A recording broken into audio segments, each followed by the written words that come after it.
presentation is very good. It plays very, very well. Mercilessly hard. I mean, so I guess the point here is if you want us to see the whole game, you know, why have a boss that's like that hard right off the bat? It was hard to like see the end. And I know adding the cheat mode, etc. But why not have like an initial easier boss and then another stage or something like that? No, I'm actually asking. Oh, why?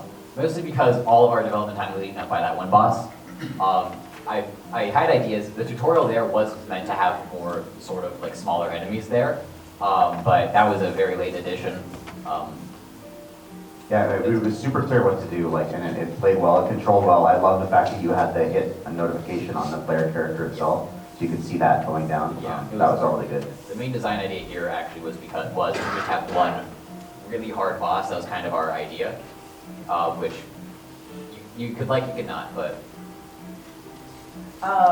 Similar feedback to Kevin, you know, very, very hard. My biggest thing is like when you provide different like combat options to players, if one is like clearly better than the other, they're just gonna pick that one and stick to it. So it's kind of easy just to stick to the yellow mask and then like really focus, because you can hold the space or the attack button down the entire time. I'm like, I'm just gonna press this button, hold it down, let bullets fly, and I'm only gonna focus on moving left and right, and that's just to avoid the bullets. I had no idea what was really going on the rest of the game, and I wasn't paying attention to it because of the difficulty.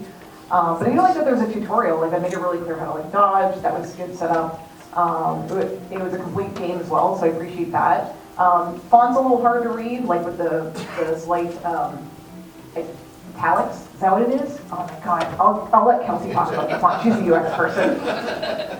Font is called Liberation, I believe. Okay, I was actually going to ask if you guys made your own font or if it was. No, we just found it. I think there's a lot going on where it's like, I don't mind it here, but the game over screen I found it almost impossible to actually discern what it said. I loved your heart health meter though. Like I felt like that was like super inspired. I'm taking all the advice there. No, yeah, I think there's ways you could have made, like I know your goal was to do a boss as like your demo. It could have ramped a little gentler with that boss, right? Like let the first phase of that boss fight be your combat tutorial, right? Because I died like several times on the first wave, and then it was like, okay, after I turned on invincibility, I was able to get to the subsequent waves. So, yeah, no, I'm a big fan of Vampire Survivors. I feel like there's probably some inspiration here, so like I like this type of game. But yeah, it was really difficult to get into it, but a lot of good stuff in there. Still your feedback so that you still mine. No, I agree with what everybody said. I think just some new little bits. Knowing what the mask was maybe gonna kind of do before I selected it, I think that was the thing that I struggled with. Like picking them and then like trying to kind of use them and figure them out at the same time was a little difficult. So like if there's like any kind of like signaling that you could maybe do like the mask, like even if it was say spread or kind of show maybe just like a little bit of a preview of what it does or something like that before you switch over to it. I think that would help a lot. I think the other thing that I struggled with is like I got fatigued. Like that's kind of a thing with bullet hell shooters, whatever you want to call them, is that like that's kind of part of it is finding that pacing of like going really like hard, being really, really active, and then still giving the person that's playing like time to kind of breathe a little bit and rally. So yeah, like that last boss fight is really, really hard, but like having that opportunity to kind of pause, catch your breath a little bit, little things like that help a lot. Agree, like there needs to be some ramp up, but like that pacing for these kinds of games is I think really, really important. The only other thing I can think to mention that was not already covered was just, let's see. Oh yeah, we talked about the fonts and stuff a little bit. Pixels and pixel art is really difficult to make legible if that's like the only kind of, if you're doing all of your fonts, all of your art and everything in that.